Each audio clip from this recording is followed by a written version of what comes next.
Your mom and dad. Your mom and dad. Your mom and dad. Your mom and dad.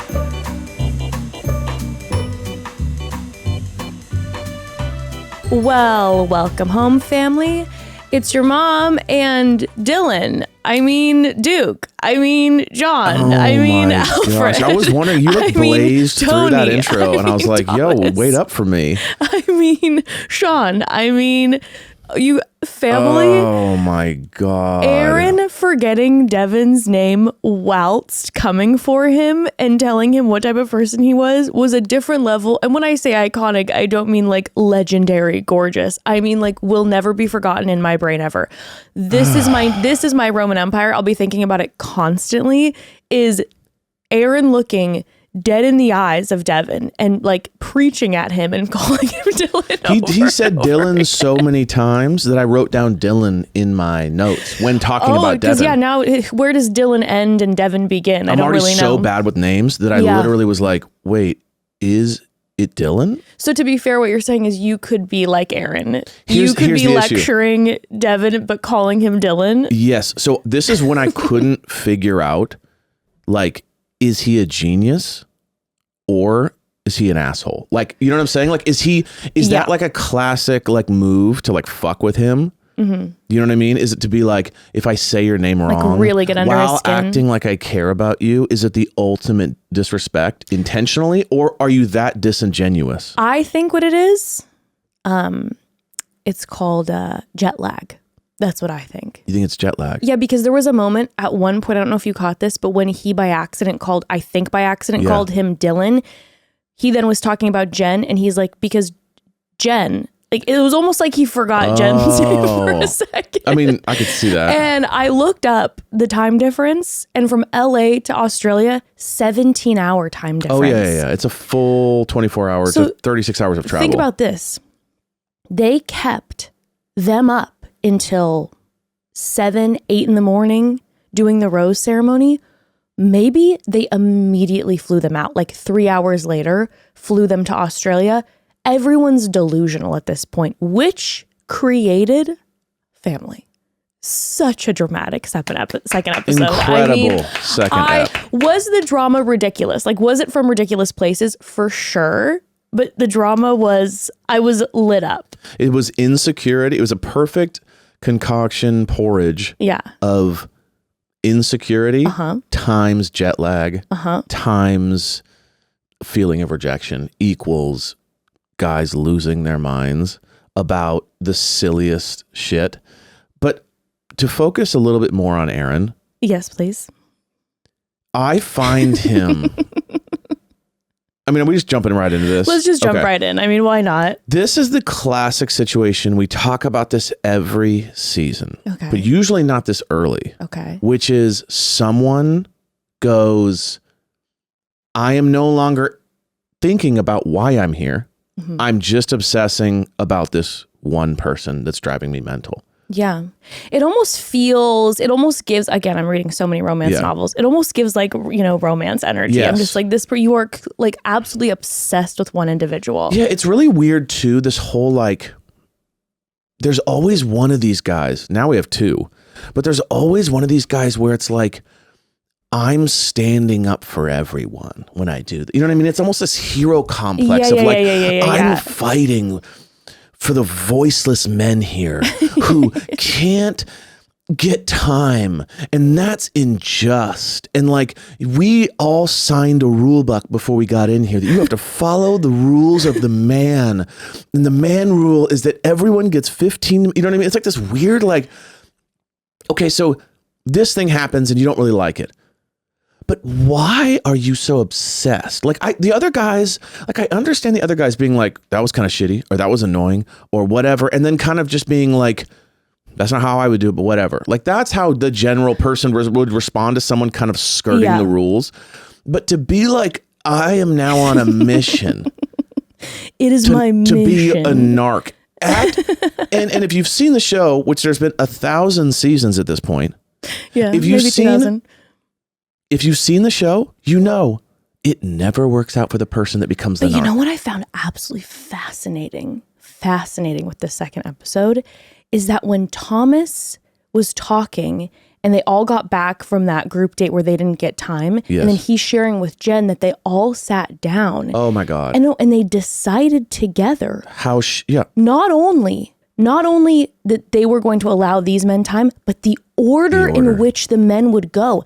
And I'm fascinated by this because I'm like, I think these men think they have formed a strong alliance, a strong, powerful group that they will outsmart the producers. And I say, oh, no, my friends. They hear you talking about this? Please.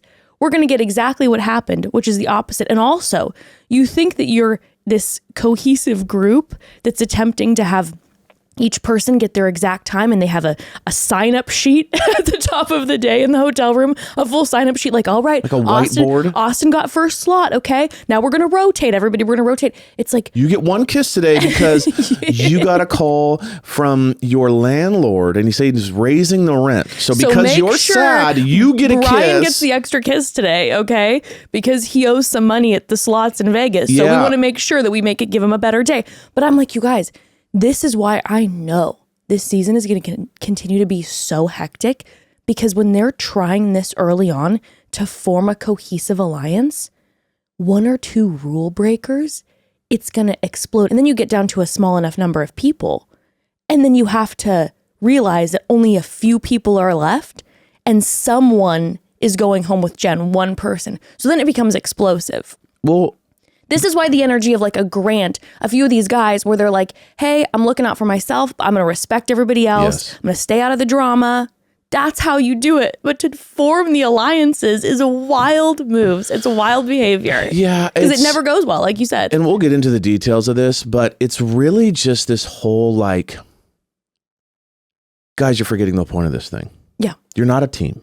No. You're not all going to marry her. And so there's like this thing of like, guys, we got to go to the championship. So we all need to kind of like put our best foot forward here, guys. Also, like Thomas doing it in front of her, thinking the like knight in shining armor thing's going to work somehow on her. Like, well, okay. You think that was producers? Because it just felt like, why would you do that? Why would you just wait till he got back? I do not think, now granted, there were some serious errors in Thomas's game this episode, the way he handled it.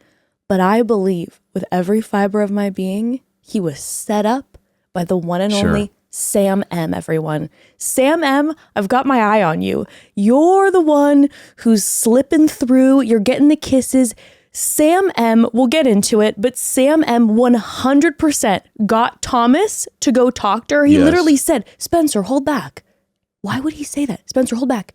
Let Thomas go. Let him go get her. And then the second Thomas was wrapping up talking about the whole Devin situation, was ending that moment in his Jenn conversation, Sam slips in and is all kissy, lovey-dovey. When the men are around, Sam M's all like, yeah, Devin, screw him. And then the second he's with Jenn, he's like, oh, baby girl. Not a word. Not a word. Sam M, mastermind. I bet Sam M was the one in the van on their ride home that created the whole like, well, we should talk to the guys. Should talk to Thomas, Jahan, because they were the ones who brought it up. Why don't you guys bring it up? I think Sam M is the ultimate mastermind, and I see you, okay? I see what you're doing. Yeah, because he's reaping all the benefits. Suave, whatever, but you're getting all the benefits, and you're putting other guys out on the line, assuming maybe like he's going to take the fall, and Thomas is feeling passionate. And again, I think there were some serious errors in it, but I do think that Thomas is a sweet, sweet guy who got all worked up, wanted to be the protector of the group of men, let his ego maybe get in the way, and then came for it and was like, shit, why did I do that? It's also really smart too, because what it also does is it creates like, okay, now Devin has kind of a bad name because he's part of the drama. So even if she's on Devin's side, there's like this, he's associated with all the, it's stressful. I don't want to deal with it. Now Sam M, I don't have to think about all this. Sam M is her safe haven. She just gets to go into his arms. I mean, you saw how she saw him and it was like, she like melted in his arms of smoochies. It's like a relief in all the drama. And he gets to be this guy who's just like, you bother me. Hey, crazy. You're making me crazy, man. Burn for you, girl. Oh, he's so bad. Like he does this like I'm not gonna even move my mouth when I talk, man. I'm just so It's mellow, just gonna be man. at the end, man. What I'm saying. So Sam M will become the villain. I know it in my soul. Like Devin, I think he'll make it like probably up to like hometowns, let's say, and then get cut Devin's like the guy's villain. I don't know if he's the audience's villain. No. Aaron's gonna be like a villain light. Thomas is just, I think, trying to defend his brethren. Exactly. Sam M is the villain. Mark my words. 100%. Mark my words, okay? It's all I lying felt it in wait. since I saw the cast bio. Okay, let's keep diving in. We got to take a quick pause. God, everyone, the episode was so good. I'm so excited about the season. I also really want to discuss how badass Jenn is. Yes. Jenn is a badass. Numerous times in this episode, I was like, our queen is crushing it. Okay, but first, family, obviously, you know I love the romance in The Bachelorette, but you know my real romance obsession lately, to be honest, because Bachelorette I'm watching, you know, just the chaos. The real romance obsession lately has been my romantic novels, and I am ingesting them, and I am living them and living through them because honestly, I've been wanting to dress like I am in one of those romantic novels.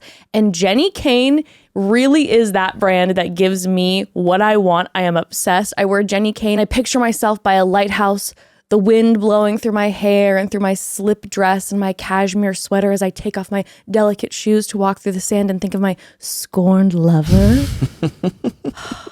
That's Jenny Kane. And you can feel that way too, because for a limited time, our listeners get 15% off their first order at jennykane.com, code MOMDAD. I'm telling you all, Jenny Kane is everything. The aesthetic is stunning and timeless. The clothing is so quality, so comfortable, and their pieces work with everything. When you get Jenny Kane, you are getting wardrobe staples. Yeah, Jenny Kane has everything you need to embrace your uniform, not to mention the most incredible home essentials too. I absolutely love them. They're my favorite.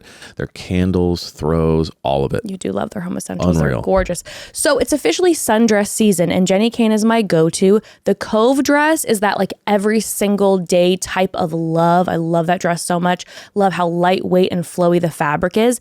And then the Riviera slip dress is just so dreamy to me. And I love, love, love pairing these dresses with sweaters and cardigans. I've always lived for their cashmere cocoon sweater. It's one of my faves, but the Chloe crew neck has become a staple. So many great colors. It looks amazing with everything.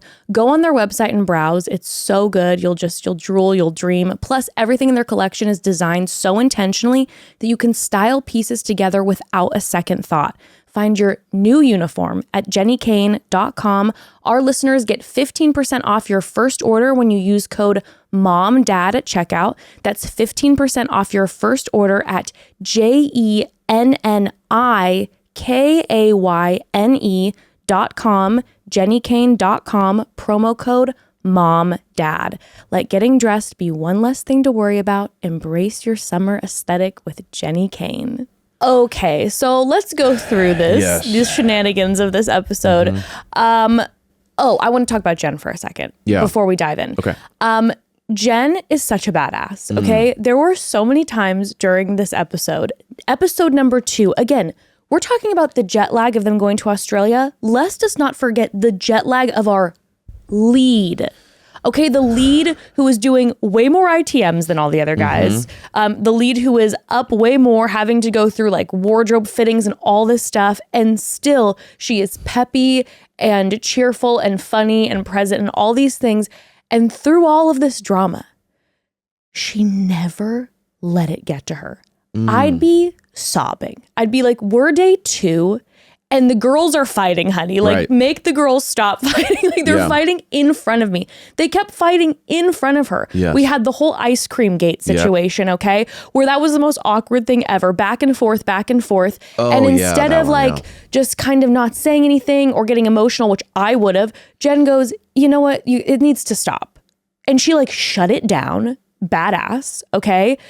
Then with the whole Thomas situation, her listening, nodding along, iconic. And then when she was talking to Thomas, like shut it down in a way that was so gentle and loving, but like truth, where she said, oh, so you have a list of guys who you've already organized who are going to come to see me first. Does that not take away my independence? What's my choice in this situation? Yeah. And shut it down. Shut it down. And never sweat. She's seeing all the guys coming for Devin. Yeah. And you can see her like processing it. And then also addressing Devin, being like, you're a problem, aren't you? Like, we're going to have to, and she's not holding back talking with Devin, but is still like, no, I like him. I'm keeping him around. I'm still hanging with him. I'm taking time with him. I'm observing it. Mm-hmm. And then doesn't let the drama get to her, where then all the guys are coming to her. It's all emotional. Yeah. She's still able to then be present with all the other guys and then have like her sweet moments. It is pretty powerful stuff. Well, also she kind of has this Very energy, impressive. like she's definitely not afraid of a lot of things either. Like with the whole Spider Hakeem thing, she was going, she was telling him, "You're she's okay, like, breathe, you're okay, breathe, you're okay." You know what I mean? When and the skydiving, Marcus, which is her biggest fear. Yeah, when Marcus was crying about his past, yeah, she goes, "It's okay." There's a lot of like. She's strong not woman. needing to be really saved by anyone energy, which is very interesting and also probably a little disarming for the guys who are hoping to lean on helpless maiden energy, and she's not giving that. Nope. And I see them getting insecure. You know what I'm saying? Like there's a little bit like my muscles will do the talking for me with a couple of these guys, and you could see her not really going there. And there's a little bit of like, okay, now I just gotta actually have a personality. After the wild makeout with Sam M, she, during the rose ceremony, almost gives him one of the final roses.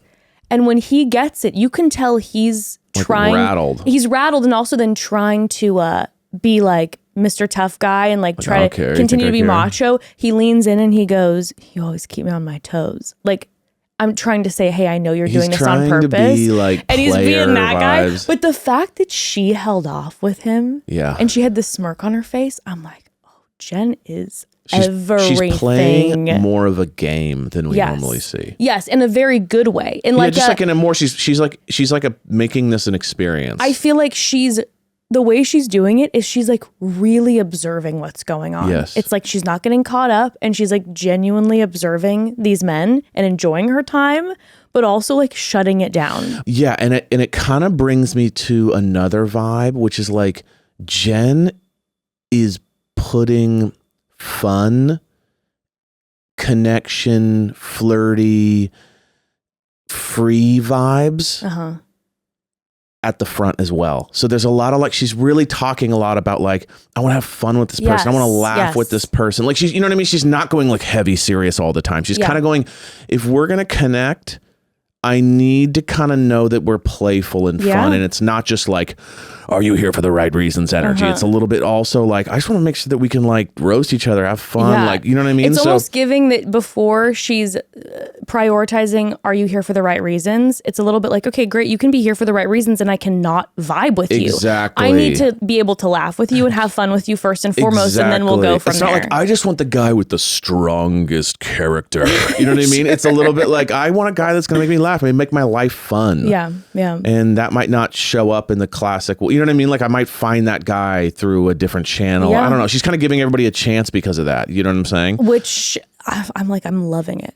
I'm loving it. Then we see her next week in the preview, like laying it down and being like, get out. And I'm like, oh, hell yeah. Well, and I think they did an amazing job this season. By the way, I'm sorry. Also the moment, I just have to say, the moment where her and Grant were being flirty. Yeah. And he was like, just picture it, Jenn Ellis, his last name. And she's like, what about you take my last name? And I'm like, oh, she is everything. And I loved how he was like, Grant Tran, I like it. Right. Which, don't get me started on Grant. I'll be real with you guys. So far this season, I feel like these guys are just, like I said last episode, a bunch of bros. It's not for me, but it's creating great television. Yes. I'm loving watching it, but I'm just like, I don't really love anybody here. I like watching them and talking about them, but Grant is one of the few that I'm like, I love you, Grant. And I think I completely agree. And I also think it's really smart that they did the travel far and right away, because it kind of throws everyone into like the deep end versus like the slow build where you're at the, you know, mansion and everybody's just working out and chilling by the jacuzzi for like 3-4 days and then you move.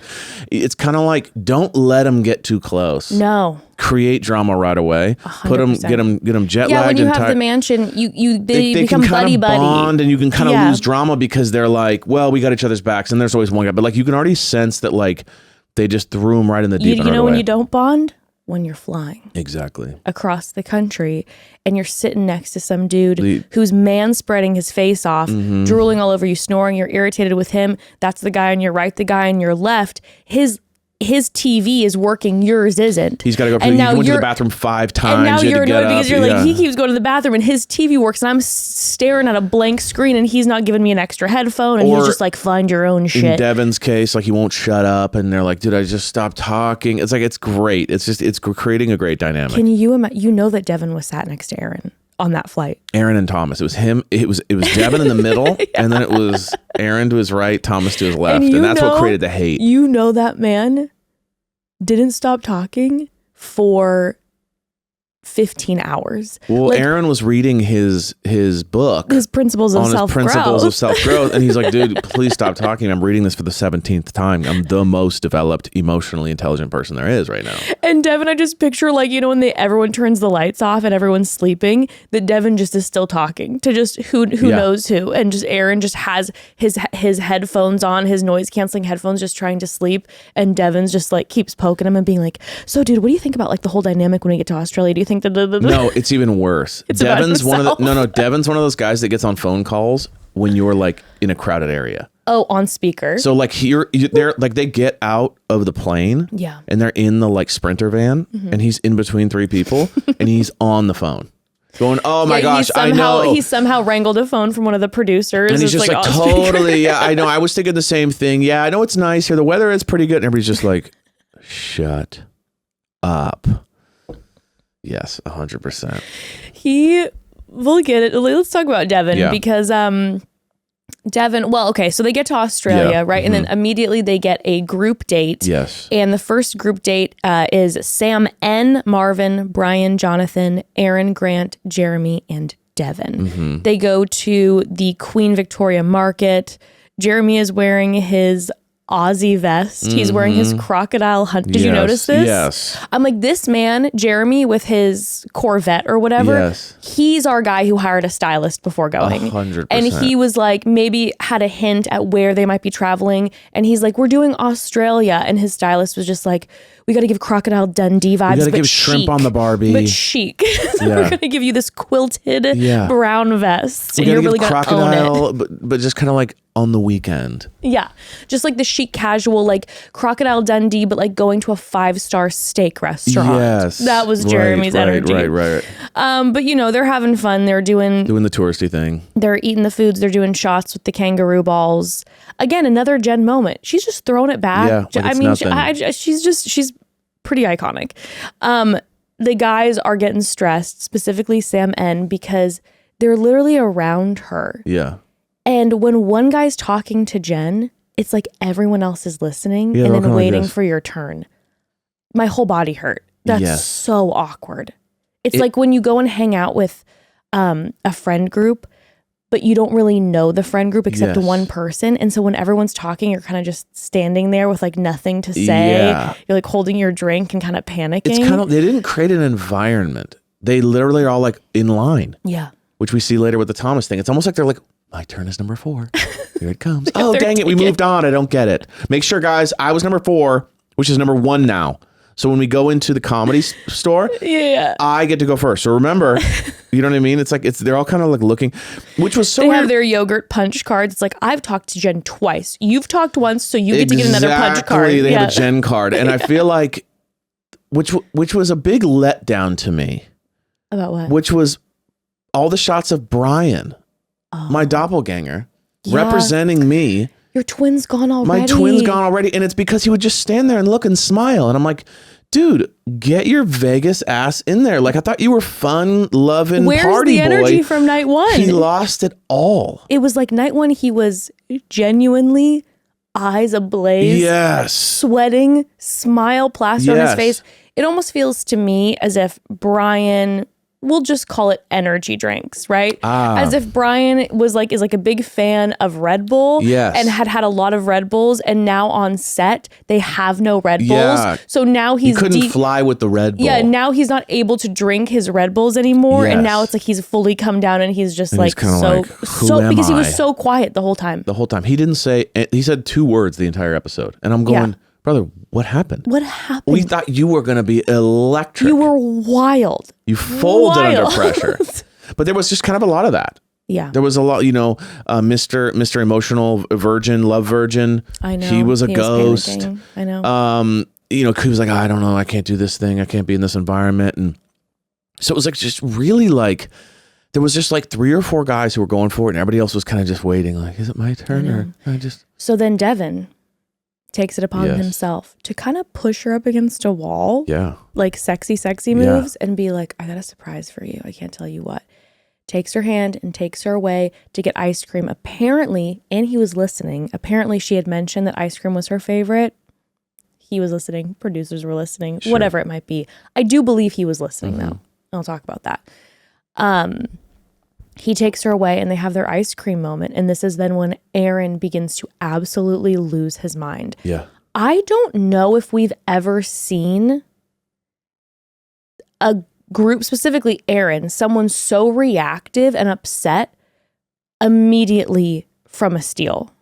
Like night 1, those are the blatant steals, right? Sure, Where you're sure. like, hey, I'm in the middle of talking and then you take her from me. But to get mad at like you're in a group and one person walks away and the injustice that is coursing through Aaron's veins of like, it's not okay. We're on a group date and you cannot take her away. And it's like, what rule book are you reading, sir? Well, there's such a difference between injustice and damn, I wish I would have thought of that. Right? Like multiple of the other guys had that shit, I wish I would have thought of that energy about it. Aaron had like this is wrong. Aaron was like, your character is bad. Literally, Dylan, your character is bad. Dylan, you're a bad person. And I gotta say, it's kind of don't hate the player, hate the game kind of thing. Because it's like, Devin didn't go, fuck these guys, let's get out of here. You guys actually have no swagger. Like what we typically see with this type of character, there's always the stealer character. There's the one that kind of bulldozes, but they're generally an asshole. They're generally, well, I know that you guys have no chance and that I'm a god and that you guys are just big wuss, bitches, whatever. It's like they always kind of go after the guys and make it all about how much more manly and amazing they are. He has not done that. He's just, all he's ever done is just gone after her.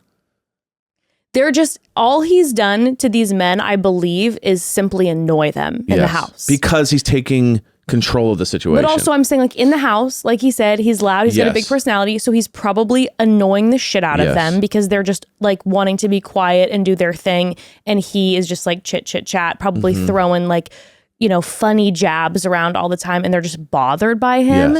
That's all he's done. Yeah. So he gets ice cream. He gets the ice cream. We see the boil over. We see Aaron, basically calling the Justice Department because he's so pissed. He said, I feel disrespected and you've crossed the line.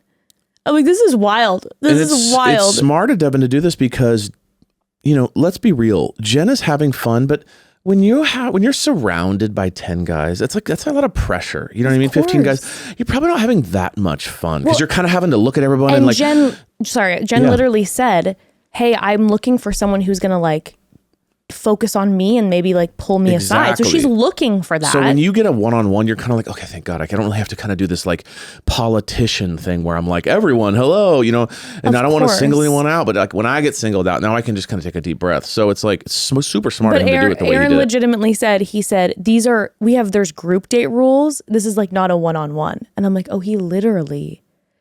And I'm so fascinated between the Aaron versus Noah lore because Noah Erb was the Devin. Yes. Noah Erb is the guy who came in, kind of shot out of a cannon. Yep. He was sparkly. He was dynamic. The guys were immediately threatened by him because he had a thing with Tayshia because Yes. he was exciting and dynamic and would pull her and do almost the exact type of things that Devin was doing, except I think Noah was like even funnier and a little more Right. like even combative with the men, more Yes. so than Devin initially. And then immediately the Bennetts and all these people were like, you need to stop, Noah. You're a child. You don't understand what you're doing. Da, da, da, da, da. So the fact that Aaron is wired that way, I'm like, I would love to hear some BTS of their dynamic. I'm like, does Aaron love his brother Noah? But is Aaron super triggered by Devin because Devin is like his brother Noah? I'll tell you what's happened. Tell me. Because in my mind, I've already created it. Okay. What's happened is that Aaron Yeah. has liked girls and Noah has stolen them. So Aaron has brought home potential partners. Yeah. And then they're like, who's your brother? He's really funny. Yeah. He's So handsome. He's this charming. has happened multiple times because you saw Aaron's body. Yeah. It's chiseled from the gods. Why did he took his shirt off in the airport? I Exactly. was like, sir, please put your shirt back on. So We're in the he's- airport. it's I know your body is. And I don't mean to be a dick here, but he's serving a little bit of looks body over personality. Yeah. And it's driving him mental that she's not just like the body alone. I'll choose you. This Adonis. And he's getting beaten out by another one like his brother. Yeah. Who's just a little bit more all personality that way. Yeah. And so that's why it's triggering. And then it makes it worse because not only was that like it was for them growing up, Yes. but then Noah becomes famous.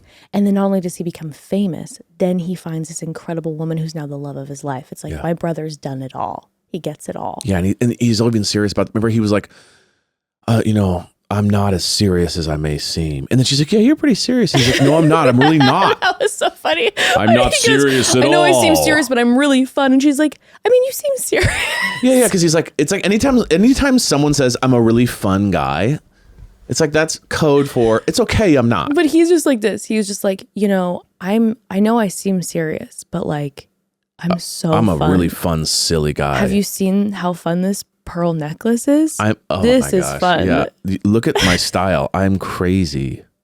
And then she's like, you're pretty serious. And he's like, I don't think so. I think you're wrong. I'm really crazy and wild. She throws in. Yeah. She's funny. She throws in like a little like, but I see ya. Yeah. But I see what's going on. And I think someone like Aaron, who is probably a little insecure and kind of spends his, is frustrated about a couple of those things. I do think that when you are an insecure person and then you run into someone who is wildly themselves. And Devin is like the king of he's himself. like himself all the way. Yeah. That I think it can be triggering. I think it can induce like, it can raise your insecurity even more. Of course. Because you're kind of like, what does he have that I don't? Whatever. You know what I mean? Like there's probably a lot of that. So someone like Devin will trigger an Aaron Absolutely. all day long. Absolutely. Yeah. Okay, let's take another quick pause before we keep diving in.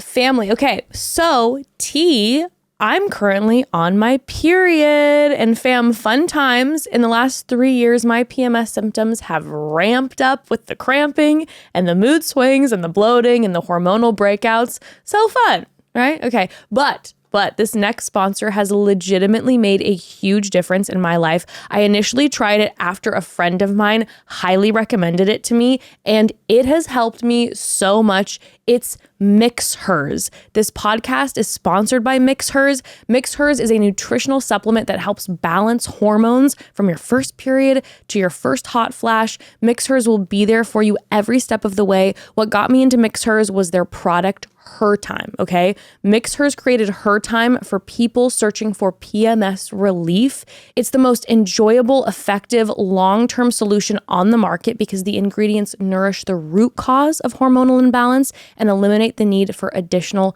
costly PMS aids. It has helped me so much, family. Her Time, blessings, okay? Mixer started back in 2019 when CEO Jess Toulson had an unsuccessful search for postpartum period relief. After a ton of visits to the doctor and various medications, she turned to the holistic health practitioner Cody Sanders, who created Mixers first supplement to help balance hormones naturally. Today, the product is known as Her Time.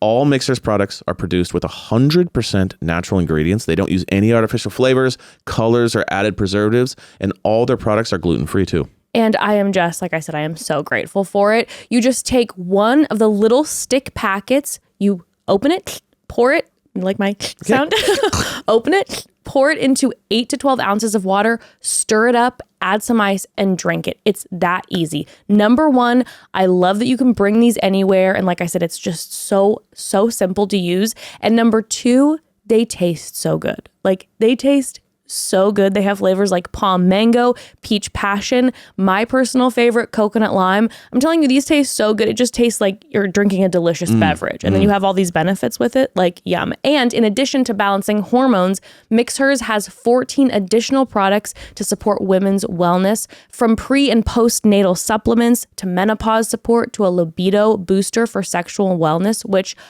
I love. And I have a lot of friends who have been using this and love it as well. So check out that libido one. Join the thousands who have discovered feel good freedom through balanced hormones. Head to mixhers.com/momdad and use promo code momdad at checkout for an additional 10% off your order. Mixhers rarely gives discounts, so 10% is the best offer that you're going to find. Remember to use our promo code MOMDAD for an additional 10% off. Again, that's mixhers.com/momdad. Use promo code MOMDAD. All right. Then in this group date, they are taken to a comedy club, which, by the way, is so mean in the best way from producers that they're like, oh, we're going to do market hangs. And then out of nowhere, you got to write a few minutes for a stand-up comedy routine. I think they said 10 minutes. No, they said they had 10 minutes to write something. Oh, they had 10 minutes to write something. Have to do okay, 10 so I minutes. was like, 10 minutes takes a stand-up comedian like 5 years to create. No, they'd not like, do that's us crazy. just a quick 10. And also painful, because then that would be like an hour and a half of these guys doing comedy, which would be like, oh no. No, how do you think you do? Oh, I don't think I would do well at all. Because I literally kind of started writing. Did you? Did you come up with some? No, it was horrible. Yeah, no. I'm thinking I have no pressure right now. Like Bachelor Clues and Pace Case talk about, they always say you should write jokes before you go on the show. Just in case. Or get a friend who you know who's a comedian to write a couple jokes for you or something. Write a couple jokes.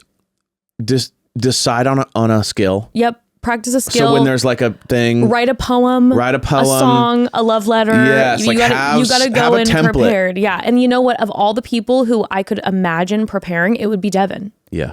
Because I do think Devin wants this. And that's the thing about Devin, is that as much as, like, I don't know how I feel about Devin, he highly entertains me. Yes. I think he had so many great lines in this. But I also can totally get the agitating energy. Yes. Because when we talk about the ice cream in a little bit, and then his conversation with Thomas, he pokes all the bears. Yes. He's that guy. He's like an aggravator. He reminds me of like growing up, you know, when you're in school, in elementary school, you got that one kid in your class who always just doesn't know when to let it go. And you're like, you are poking the bear, my friend. But as much as like whatever you can feel and say about him, I enjoy watching him on our screens. And I do think he is charismatic and doing a good job in the circumstance. I think he really likes Jenn, and I think he really wants this. And I think he went, and you could tell he went in, and he seemed to be one of the only people who I feel like is referencing things about Jenn. Like he knew about her. Yes. And maybe did some research on Jenn. And I think he really does like her and actually wants to win this thing. Interesting.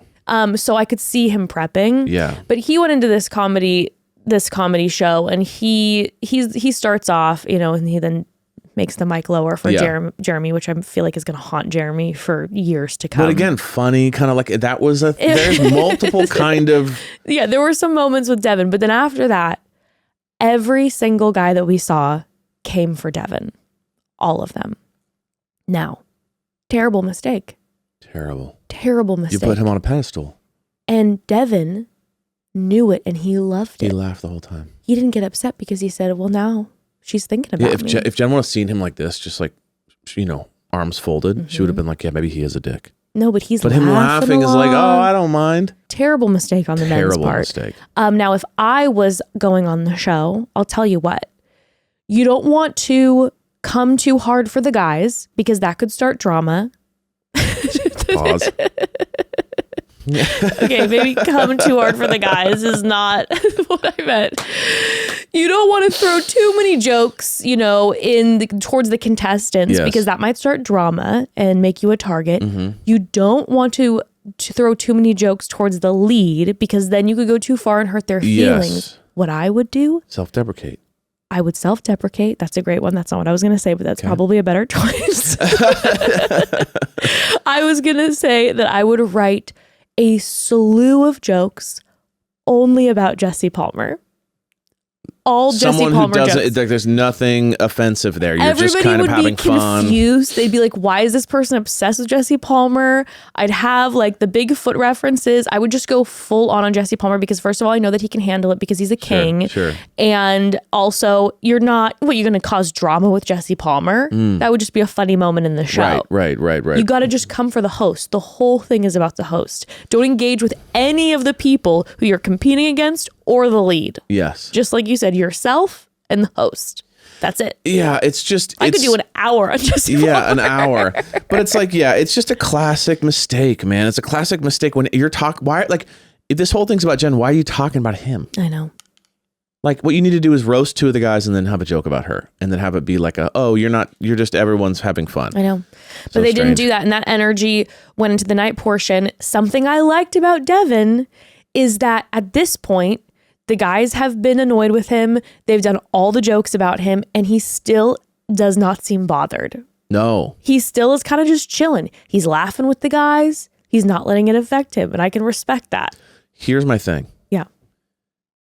Devin is a sales guy. He's a sales guy through and through. Yep. He's used to rejection. Mm-hmm. He doesn't get devastated when he walks up to the girl at the bar and she goes, no thanks. He goes, all right, on to the next. Like, he's resilient. Mm-hmm. He's a good talker. Mm-hmm. He knows he doesn't have what Sam M and Grant have, which is like the kind of like suave charm, height, looks. Like, those two guys are like some of the better looking. Yeah, if I mean, not Devin's a very good looking guy, but... No, he is, but let's be real. They're like devastatingly Let's attractive. be real. These guys are like 6'4", supermodels, models, yeah. right? And they got swagger to them too. They're like very like cool. Devin, what I like about Devin and what also is interesting about him is he just knows who he is. So there's like, I'm not going to win her over by playing the same game they are. I'm going to be myself. Yeah. So I'm going to maybe wear her down to give me a chance kind of energy. Because it's like because when he gets her, he's not blowing her mind with romance and charm. He's just being himself, and she kind of seems to really appreciate how much energy and effort he's putting into her. Well, that's the thing. I see him kind of just wearing her down, maybe to the point where she's like, oh, maybe you're not my normal type, or maybe those other guys are Adonises, but you're kind of, I didn't see it coming kind of energy. There was one point when he was talking to Aaron where he like made a comment about like, this isn't so serious. We like just met. We're just getting to know each other. And I do feel like when he is sitting with Jen, he's spending like time like he would on a normal date getting to know someone. Yes. It's not like, here's everything about my life. Yeah. And here's all the stories I've been through. Exactly. It's very much just like, let's have fun and kind of get to know each other. So like, what's your deal? Yeah. And he's like getting to know new details about her that the other men don't know, I think, because they're just having like casual dating conversation. And I hate to say this too, but what I find the most refreshing about him is he's not doing the classic, I have a hard time opening up, and it's like, here we go again, about how hard it is for y'all to open up. Don't come on a show if you can't open up. He's just going, what's up? Let's hang. So it's like nice to not hear some sort of fake sob story about how it's a little hard for you to open up emotionally. It's like, that is not a sob story, dude. You know what I'm saying? Totally. You being a serious guy, but I'm actually fun is not an interesting thing. No. So it's just, whether you like him or not, I just appreciate the fact that it's a different energy. No, I fully agree with you. Well, the night portion, the one person other than the Devin and Aaron situation that I want to address is Grant. Like I said before, I love Grant. Yeah. He has such good energy. The way that when he sat with her, they were like cozy, but he was like so comfortable. He seems so easy to talk to. And then specifically for me, my green flags with Grant is how he interacts with all the men. Yes. He's so respectful. He hears everyone's points. He sees both sides of things. He sees both sides. When he's interacting with Devin, he's like, hey man, I respect you. Even when Devin's out of the room and everyone's shit talking Devin, Grant's the one who's like, you know what, guys, though, you got to respect the fact that he's got balls. Maybe he's not doing it the way that we would do it, and it can rub some of us the wrong way. But like at the end of the day, he's here for Jenn, and you can tell. Like he has what we all want, which is like the full package vibe. Yeah. Versus like even Sam, who's like this very good looking guy, he's playing a bit of a character. You could kind of tell he's playing this kind of like, I'm Mr. George Clooney, suave. Grant is not. Grant is like so genuine, but he's also like looks like the dream guy. So there's like this. He has what what I mean. So he can just kind of sit back and go, guys, let's all get along here. And everyone's like, no. Yeah. Like Devin's having to put sweat equity in. But that's like I feel like that's a pretty rare. I mean, I feel like you don't see that a lot on the show with someone who is hitting it off with the lead. Yes. But then seeing other guys, he didn't get the first kiss. Sam did. He's seeing other guys make more headway with her.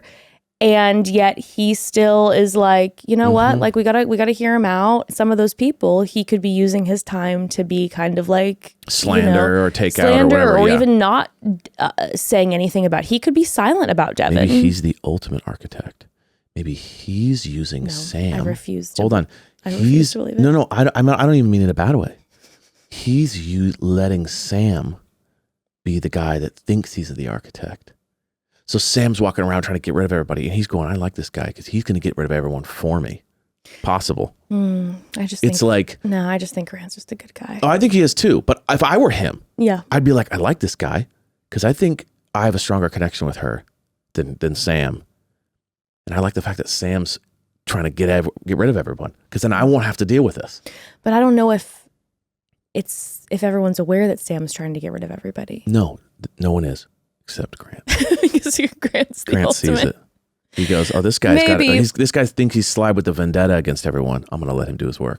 Perhaps. Something to think about. Perhaps. Something to think about. Something to pray about. But then there's the ice cream gate. And Devin, at first, it starts because Aaron and Devin are talking, and that's when he calls him by the wrong name. He's legitimately like interrogating him and saying like, I know Jenn and she doesn't want a boy. And it's like, nobody knows Jenn yet. So what are you talking about? You're also calling him a boy. Aaron was being so disrespectful to him. And Devin also says, Jenn doesn't need you to make decisions for her. And that is something that I respect. Obviously Devin has his agenda because he's trying to get to know Jenn. But what he did keep bringing up is that like all you men are making decisions for Jenn, which is not okay. So back off and let me tick the way I tick. Tick the way I tick. And I find it really interesting because it's like, the only thing where I felt Devin really messed up was where he went back with the ice cream. No, so he did a few things that I feel but I mean, like that was like weird. So like I felt like there was the initial, he interrupts for the ice cream. Aaron leaves. Then Aaron comes back. Then he comes back again. You know what I'm saying? Then Devin came back again and stole. It was wild. It was just getting like, okay, now there's no question that she's going to be annoyed. Of course. So it's like too far. But this is because it became a pissing contest with these men. Yes. They stopped seeing Jenn. No, it was just about them. Just became about their vendettas against each other. And it was a full pissing contest. Yes. It's like, who's going to get up on top? Because when Aaron's in the middle of talking to Jenn and Devin literally rolls in an ice cream cart, which by the way was making me laugh so hard because I'm like, okay, well, obviously producers were like, you should bring ice cream in. Yeah. And Devin's the type of guy who's like, oh, hell yeah, let's do it. And they're all giggling behind the scenes. Yeah. And he's like, oh, I'll go in with the ice cream and I'll give you a show. And he rolls in with the ice cream and he's just like, Aaron, it wasn't a question, bud. Yeah. Those are the Devin moments that I don't like. Was the conversation with Aaron after the safari thing? There were two. So the one about the book and stuff. That was after. But the one where he goes, she doesn't want a boy. That was right before the ice cream. Yeah. What's so crazy about that, and this is the first time I've seen, and again, this is not praise for Devin. I think for me, it has very little to do with Devin. It has a lot to do with the fact that I love for the first time ever, we have someone saying the things I've been feeling every time I watch someone do these moves where they're like, you can't go talk to her when you know what I'm saying? Which is like, why are you worried about me? And then this kind of weird like savior complex, like heart guardian. Yeah. Where it's like, she doesn't want a boy. Guardian. It's like, what makes me a boy just because I'm interrupting? Like, it's this weird kind of like, I'm your father energy. Like, I'm going to tell you, like, I'm your youth pastor. Like, listen, you got to guard her heart and you're too much of a boy and she wants a man and I'm a real man and you're not. And all this character and I know your real character. And it's like, what is all this weird, like youth pastor talking down thing he's got going on? He said at one point where he's like, I'm doing this for you. Oh, well, no. And we'll talk about that was a part of the book thing. Yeah. He became Professor Aaron. He did Pastor Aaron. He did the worst thing of all time. He said, I want you to win. I almost jumped through the TV with that trigger there. That was so triggering. That was big pastor energy. I want you to win, whether it's with Jenn or in life. Yeah. It's like, okay, Pastor Aaron, what are you talking about? You want me? No, you don't want him to win because he's winning and you're freaking out. But it's the classic, if I put myself on a moral pedestal above you, I can talk down to you like I care about you when I don't even know your name and I can't even get it right, which I don't care about you. That's 1,000% the thing. It's like the only way that I'm going to win in this situation is by saying you're morally wrong because then you can't argue with it. Exactly. Ooh, it's making me hot. But then Devin was ruining it by the continue going in. Yes. He was, again, now he's like, he. I think it's funny to get under Big Brother Aaron's skin. Yes. And so I'm going to annoy him as much as humanly possible. It was that moment. And then also the moment when he went outside and confronted Thomas. Yeah. Unnecessary. And then you click it then back to, they're then back in the room and he's still talking at Thomas. And it was like, this is unnecessary. And he's poking constantly. That's where he goes too far. If you just... Where Thomas made everyone laugh by going, shut the fuck up. Yeah, and then he won that moment because everyone was just like, Aaron. You're maybe right, dude, Devin, but please you're stop losing talking. ground here. No one wants to hear you talk anymore. But no, the back and forth of the ice cream thing was so ridiculous in the pissing contest and him just being like, it wasn't a question, Aaron. And then Aaron gets hyped up by Jeremy and he goes back in and Devin's like, just a few more minutes. I want to have the ice cream. And Aaron's just like, it wasn't a question, Devin. Yeah, exactly. And then Devin's just like, you like my dad? And then Devin's like, I'll let you have it. And I was just watching these men made me ill. I was just like, stop it. Like, it's funny too, because it's like, you don't see, like Devin doesn't look like that type of guy. No. Usually it's like square jaw, kind of like buff guy that's like, it was not a question. But he's kind of like, what's up? Like, so it's kind of an interesting Brian look. did that before too. What's with these guys? All these guys have that energy where it's just like, it wasn't a question. I think they think the girls are like, whoa, he's so dominant. And I love that. I honestly think that's what they're thinking. Sure, and it's so embarrassing. And I just love that Jenn was like, can we stop? Can I just have a time? You have never turned Jenn off more than you guys having a back and forth with this ice cream cart. Like, and I'm 3, 2, 1 to to take this ice cream to my room and chill because I'm watching Netflix. She ate it alone later. Yeah, she's like, thank God. So after that whole thing, she ends up then sitting down. She gives her group date rose to yes, girl, Grant. Mm-hmm. And so then Devin and Aaron are left in the situation where they continue to bicker back and forth. Yeah. And they were like, that rose is mine. I had more dominance. That rose is mine. As an alpha male, that rose is mine. As an alpha male. There's such alpha male gross energy going on. And then it's like, Grant's like, thank you very much. Yeah. Pin that to his chest. Exactly. And it's like, it's all noise. And Grant's very much like, you boys have fun fighting. That's 100%. Grant. You boys have fun fighting. Mm-hmm. As a man, I'll take my rose. He's looking down. He's literally looking down on them. Literally looking down on them. But I love that rose went to Grant. Thank God. Okay, family, got to take another quick pause before we get into this one-on-one. This terrifying skydiving one-on-one. Family, I feel like the men on this season need to download some meditation apps. Honey, download the meditation apps on your phone already, okay? I mean, shout out, I love my meditation apps. I really do. I use them a lot. But a few months ago, I realized I was actually subscribed and paying monthly for 5. 5 I think meditation apps, seems like a lot. okay? Which I don't need to be paying for the 4 extra monthly. I feel like 1 is plenty. And guess who showed me that I was paying for 4 extra meditation apps and then canceled them for me? Rocket Money, because Rocket Money is my king, my queen, love of my life. I love them so much. Rocket Money is a personal finance app that finds and cancels your unwanted subscriptions, monitors your spending, and helps lower your bills so that you can grow your savings. We are a Rocket Money family in this house. I love them. They have helped save me so much time and money. If you do not use Rocket Money, what are you doing? Like, I'm sorry to be intense, but you just have to. It's a game changer. It's one of those things that you have to be using Rocket Money. Yeah, over 74% of people have subscriptions they've forgotten about. And most Americans think they spend about $62 per month on subscriptions, but the real number is closer to 300. That's crazy. So yes, Rocket Money is indeed a game changer. With Rocket Money, I have full control over my subscriptions and a clear view of all my expenses. I can see all my subscriptions in one place. And if I see something I don't want, Rocket Money can help me cancel it with just a few taps. And here is a big wow moment, okay? Rocket Money will even try to negotiate lower bills for you by up to 20%. All you have to do is submit a picture of your bill and Rocket Money takes care of the rest. They are the best. They even have a dashboard that shows me this month's spending compared to last month, so I can clearly see my spending habits. And that right there has helped me a lot. It's helped me realize where I can save, what the spending's. It's very beneficial for me. Rocket Money has over 5 million users and has saved a total of 500 million in canceled subscriptions, saving members up to $740 a year when using all of the app's features. It has saved me so much money personally. Stop wasting money on things you don't use. You don't need the 5 meditation apps, right? The one is good.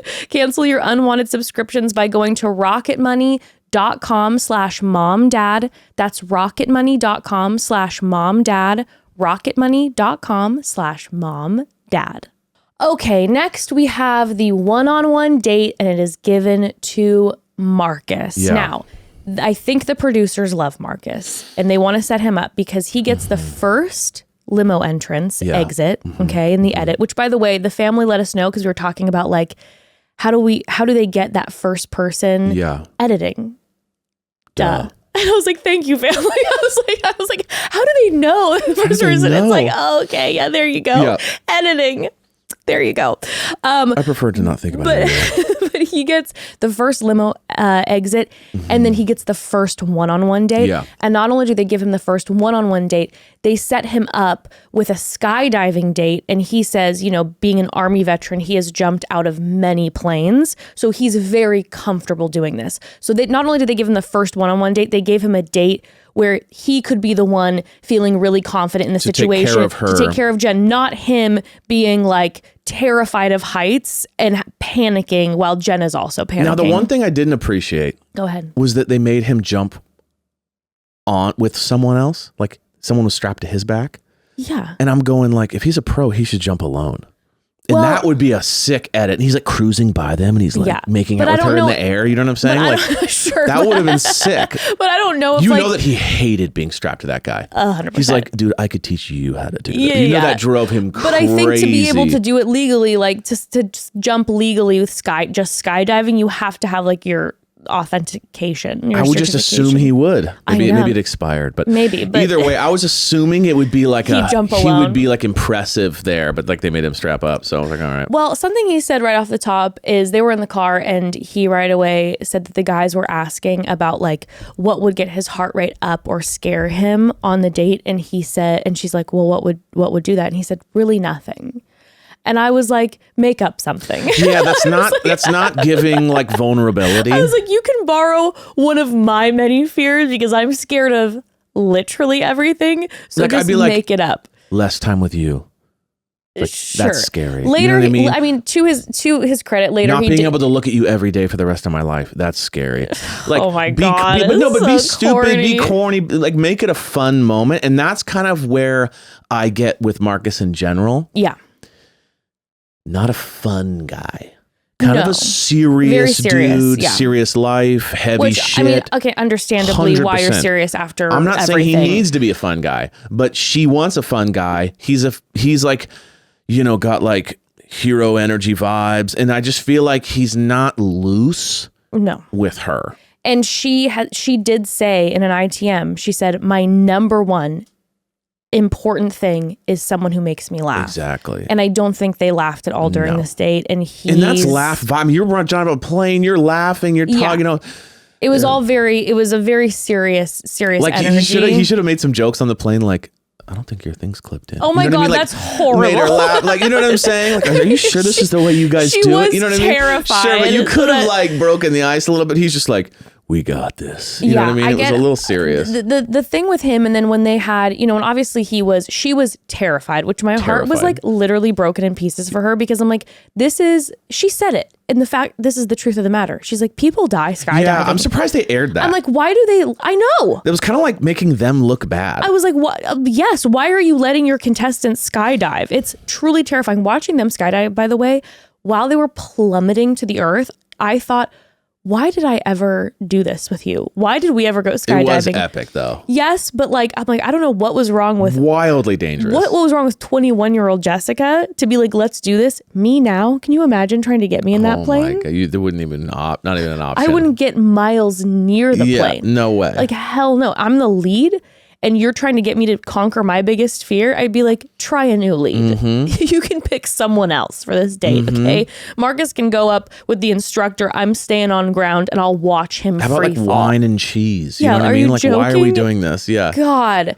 But like, so when they were then beforehand meeting the instructor and in the plane, obviously she's terrified and he is not. And the energy, you know, when the instructor came out and was kind of like, hey, how are you guys feeling? And he was just like, one of us is terrified and one of us is super excited, but it wasn't like cozy. Where I got the energy from Marcus, and again, coming from the background, totally get it. And I'm not trying to slam it, but the energy from Marcus that I'm getting is he's the type of guy who, if you're in a relationship with him, he's gonna like encourage you to run a marathon, and you'll be like just absolutely on your last leg, and he's like, 1 more mile, Drop and give me 10. Yeah, and it's a little bit like it's just Jenn doesn't give me 1 more mile. No. And not that she's not going to try, but She in a gives way me that one she's more like, glass of wine. Yeah, she's like, I want to have a good time and I want to giggle and relax, and which I relate to. So that's the energy I get from Marcus, and I continue to get that in the airplane and the way he comforted her. She said later she appreciated it because she said it was like a calming energy.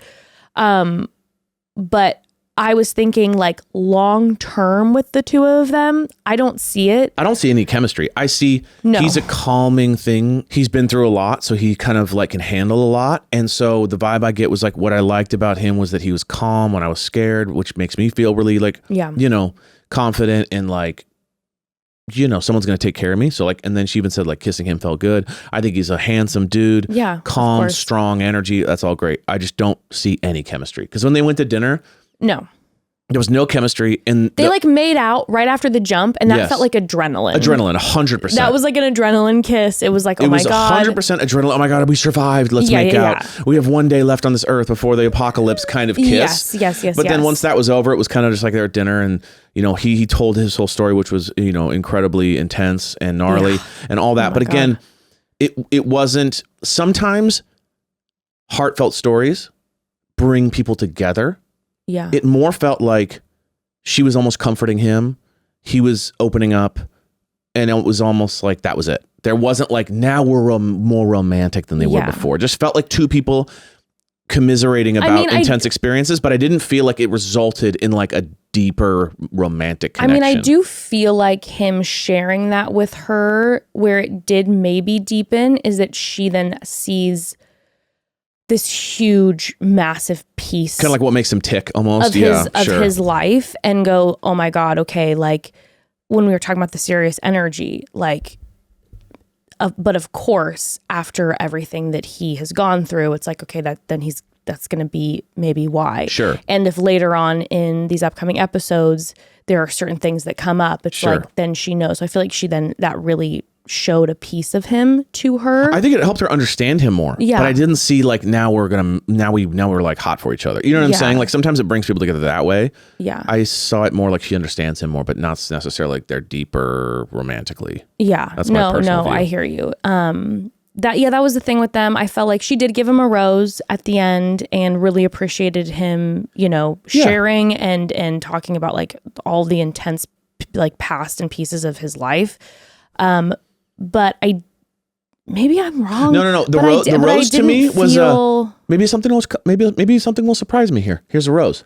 Usually if it's this early on, they'll not give someone a rose because it's like blaringly bad. And then in ITMs, she's going, this is awkward and I don't know what to say. And usually like the contestant will say something like slightly offensive. Sure. That then they'll be like super turned off by and be like, to be honest with you, I just don't think we're on the same page. Like if you would have said like, a woman belongs in the kitchen and it's like, oh, I don't think we're on the same page. You know what I mean? Like sure. Usually that kind of shit happens when they don't get a rose this early on. I feel like it will have to be blaring. Yeah. He was kind of like there and it was cool. Oh, sure, I'll give you a rose. Let's, it was too early to kind of be cutting him out this early. Like I said, maybe I'm wrong, but I wasn't feeling chemistry there. I didn't feel any chemistry. And I also, like I said, when she's saying that like her number one is a guy that's it's humor and is gonna make her laugh. It's just he doesn't hit me as if that this would have been a one-on-one with Sam, Grant, Devin, it's like it would have been a lot more electric. There would have been a lot more like make out moments and kind of. I don't know. It just felt like a non-starter. Yeah, I felt that. I felt the same way. Okay, so next we have our second group date, which was fantastic. Unbelievable. I thought it was so good. It was really good. It was so good. I would have loved. It was short and sweet and simple, but it just really showed everybody's personality. I would have loved to be on this date. But before we dive into this date, let's take one more quick pause, family. So family, I am beyond excited to share with you about our next sponsor because I just recently found out about them and Evan and I have been discussing a lot recently about our family's future and this option really excites us. I'm talking about K-12 powered schools. As a parent, you want to set your kids up for success. That starts with empowering them to learn in ways that are best for them, each individual child. K-12 powered schools can help your child start reaching their full potential in life right now and give you the support you need to get them there. Check this out. K-12 powered schools are tuition-free, online accredited public schools for kindergarten through 12th grade designed to help your child learn at their own pace, in their own place, and with an engaging curriculum that supports individual learning styles. Each child and each family is different, and K-12 powered schools really sees that. And for our family personally, this feels like something in the future that might be it, So I'm thrilled to learn about it. I didn't know this was an option. It's really incredible. Yeah. So this is different from homeschooling where you are responsible for teaching your kiddos. They're taught by K-12 powered schools, state certified teachers who are trained online educators. They utilize hands-on, innovative technology to make learning interactive. And on top of all that, K-12 powered schools even offer social opportunities, extracurricular activities, and in-person events. I feel really passionately about this because, like I said before, all kids are different and all families are different. So for a family who is, let's just say, more off the grid or traveling constantly, or for a child who really learns in a specific way and feels better at home, for so many reasons, K-12 powered schools are an incredible option. K-12 powered schools have more than 20 years of experience helping students gain the skills they truly need to thrive in the future, and it could be perfect for your child too. Join the more than 2 million families who have been served by K-12 and empower your student to reach their full potential now.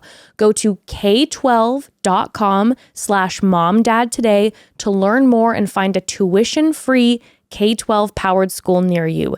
That's the letter K, the number 12.com/MOMDAD. k12.com/momdad. It's really incredible. Parents, friends of parents, check it out. Seriously, really incredible.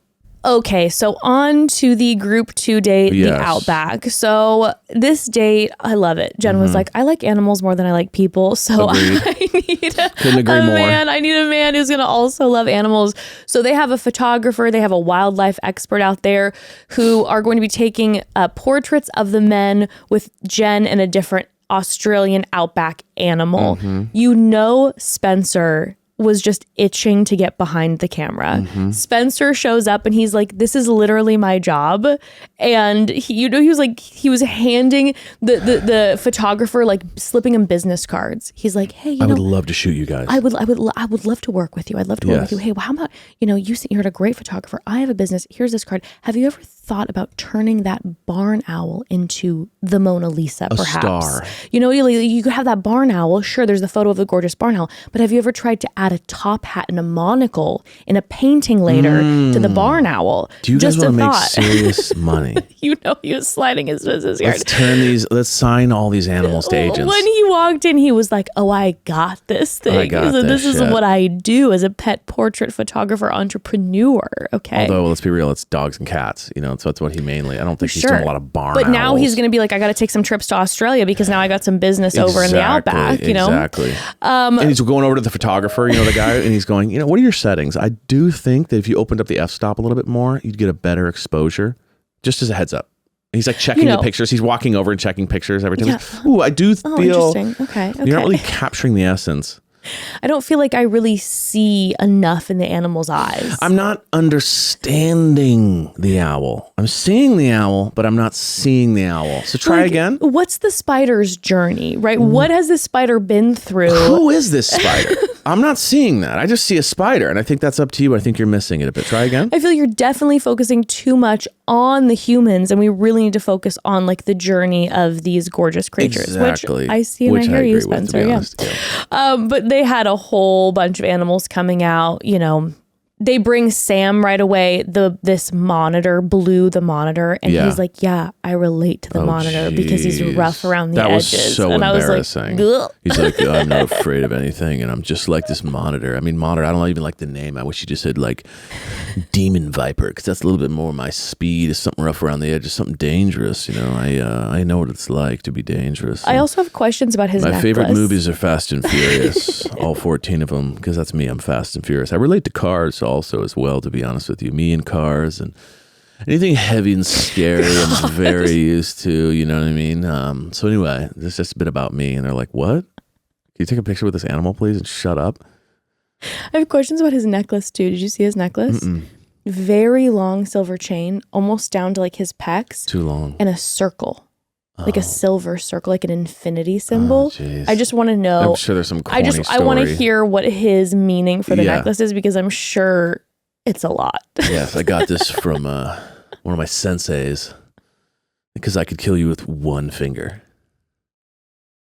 It's the one finger death blow. I could do it. I got this from my sensei. It's the one finger death blow medallion handed down to me.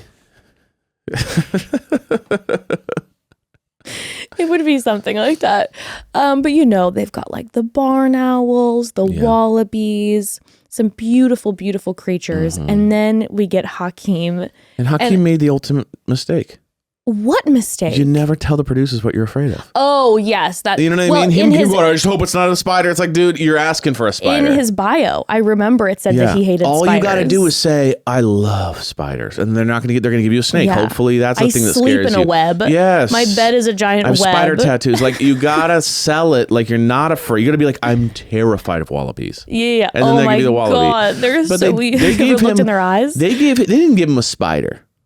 They gave him one of the scariest looking spiders I've ever seen. It was pure bone. That thing, oh my God, it was just it was made of bones. That thing came straight out of like Lord of the Rings or Harry Potter. Yes. That was something. It was like, it ran up his arm to whisper death secrets into his ear. Yes, and I will say, that spider is 750 years old, the and it knows the here. secrets of the world. The spider knew Jesus. You know what I'm saying? And my thing with spiders is like, listen, I love all animals, and I'm not a judger of spiders. I just also am very afraid of spiders. They're just the essence of creepy crawly. And this was one of those things where, like, Hakeem, I feel you so hard, because I wouldn't. Now, I'll be honest with you.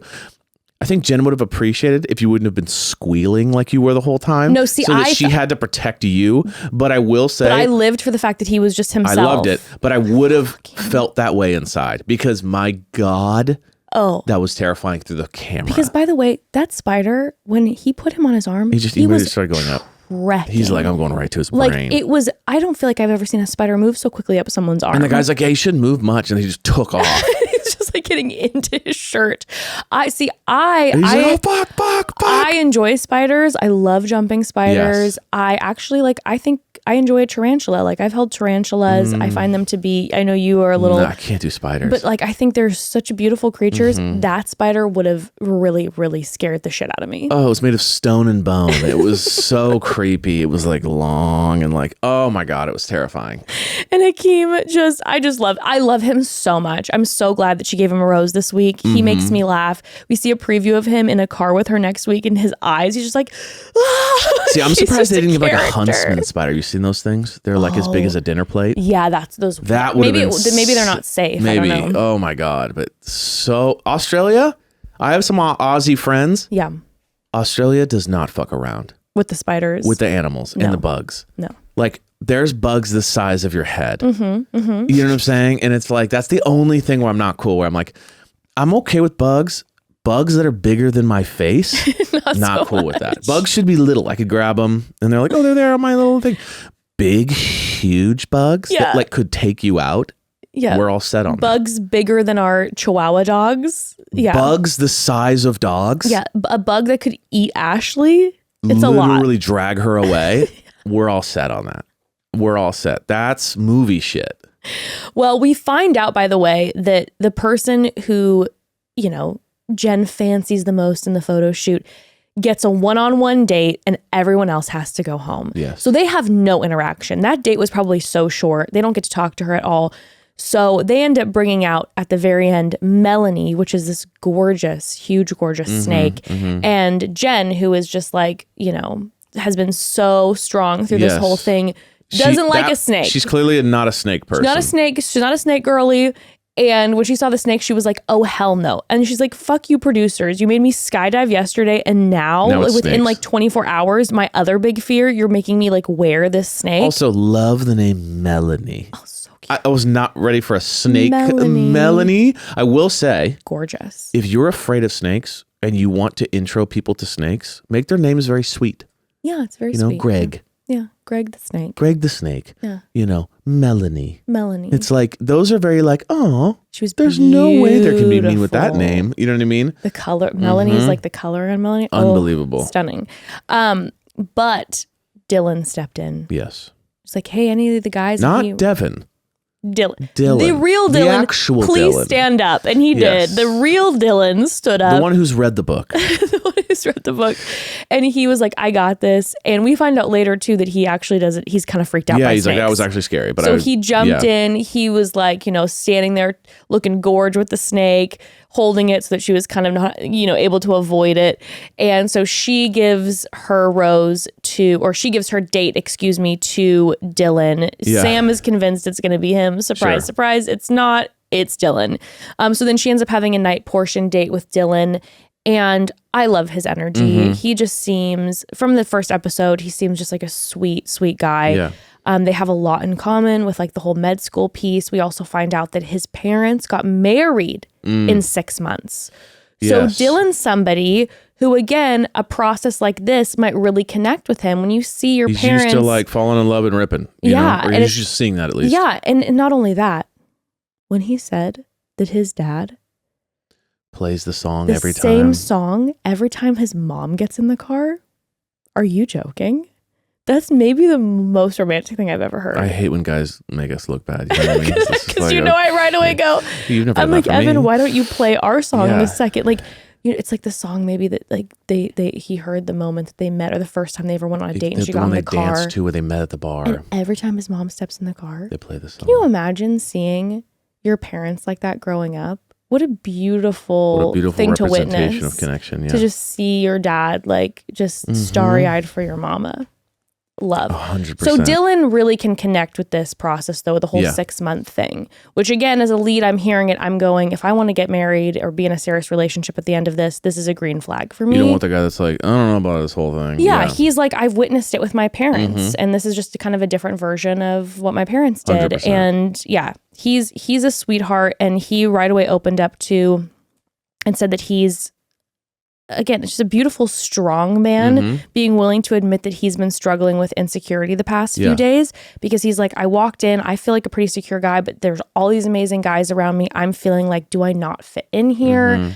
Am I good enough? I think he said he was shy as a kid. And he said he was shy, and but like to admit to her in this moment that he's like, yeah, I'm sweating a little bit because there's so many amazing guys. That is, now that's some alpha. That's some real alpha shit. You're not doing this whole like, I know no one compares to me. And I'm like, I really like him. I think he's his sweetheart.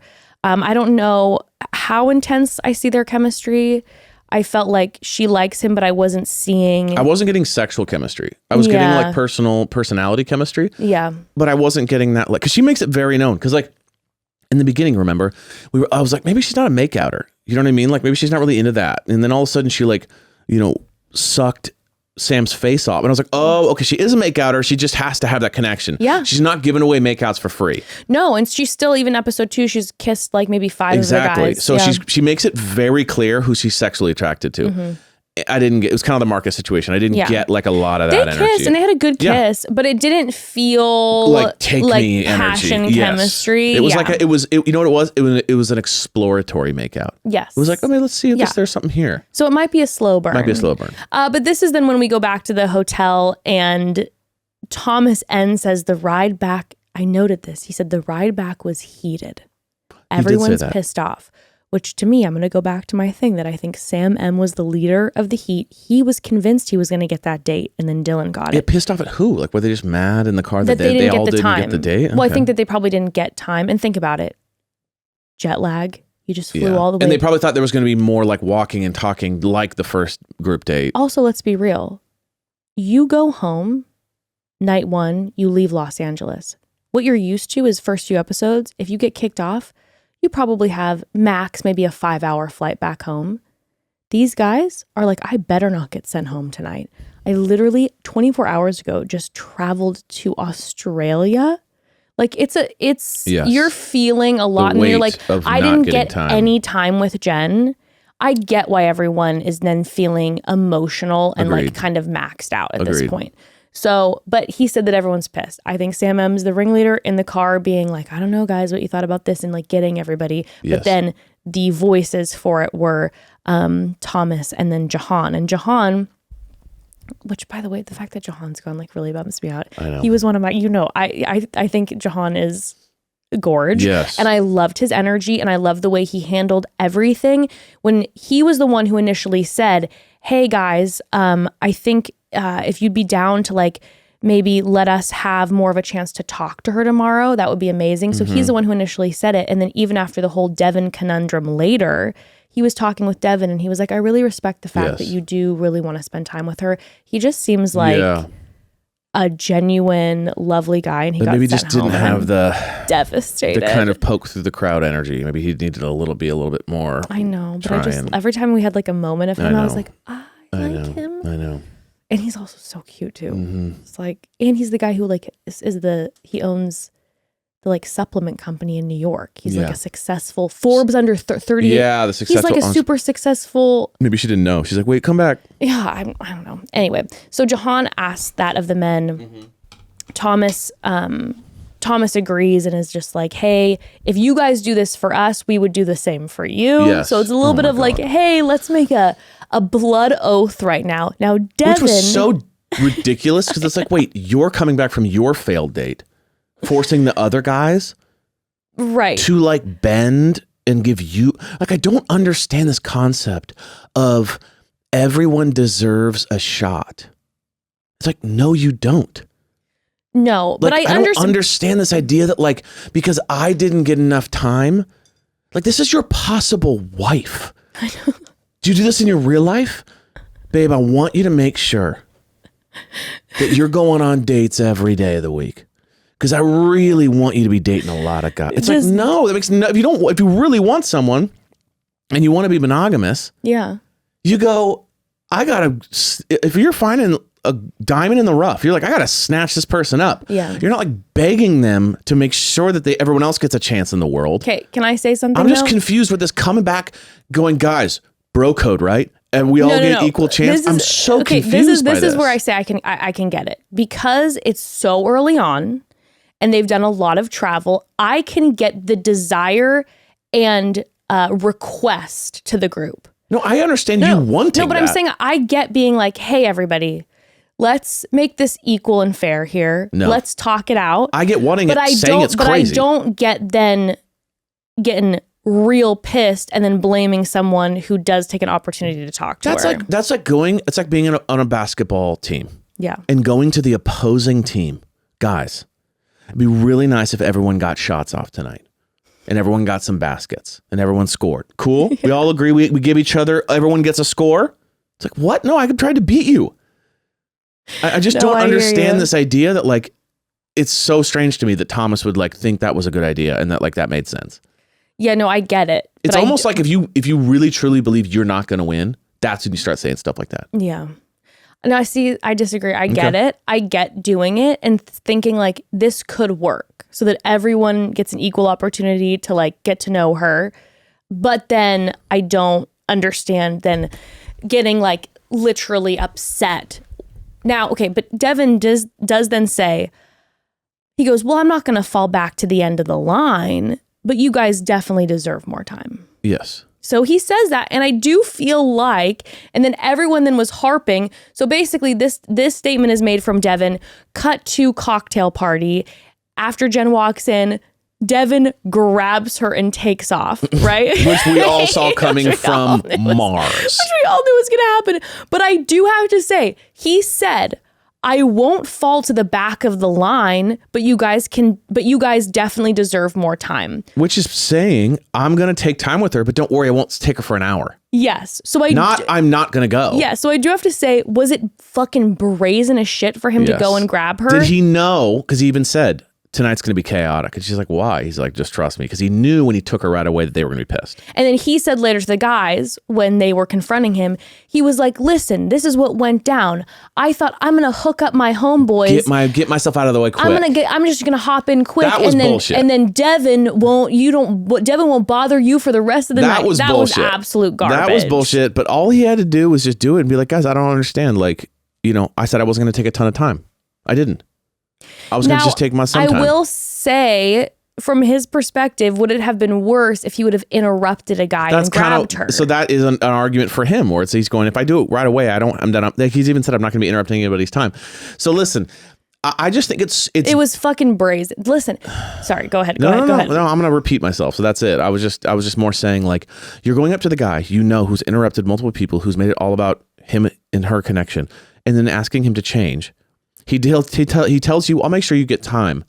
And then you're shocked when he like does what he's been doing this entire time. Mm-hmm. I'm just a little confused by it. Oh my God, wait. I fully forgot that we have not talked about the book gift. My God, yeah. That whole from Aaron to Devin. Okay, sorry, we have to interrupt. I know we just got to the cocktail party, but we got to talk about the book, okay? Mm-hmm. So Aaron pulls Devin aside, okay? Yeah. And he says, he starts laying out this whole thing. When he pulled him too, he goes, I need to talk to you. And then you hear Devin go, oh, okay.